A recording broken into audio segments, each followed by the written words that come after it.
இங்க பாருங்க மக்களே, என் பொண்ணு வந்துட்டு அந்த ஸ்டீரிங் மேல உக்காந்துட்டு இருக்கா.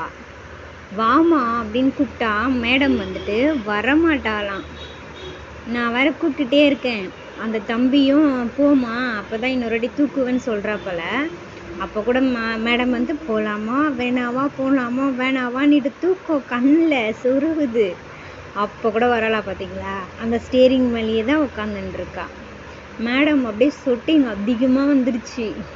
அப்படியே ஃபுல்லாக மொபைல் எடுக்கிறதுனால உங்களுக்கு தெரியாது, அந்த அம்மாவுக்கு அப்படியே தண்ணியாக ஊற்றிடுச்சு முகத்து ஃபுல்லாக. சிரிச்சிட்டு இருக்கிறத பாரு, விஷம் ஆள் விஷம், பட்டு உடம்பு தான் இல்லை. சிரிச்ச குட்டி, அழகு பிள்ளை. வாமான்றேன், வரமாட்டா. இப்போ கையை தள்ளி விட போகிறா பாரா, நீங்களே பார்த்துட்டு இருங்களேன். அந்த மாதிரி தூக்கக்கூடாதா, அம்மாண்ட கொடுக்கக்கூடாதா, முகத்தை பாருங்க. ஐயோ, கையை எடு கையெடு எடு கையை. என்ன எங்கள் அம்மா கிட்ட கொடுக்கலான்னு பார்க்குறீங்களா அப்படின்னு மேடம் தள்ளி விடுறாங்க. சின்னால் சேட்டு அது, அழகு செல்லம்.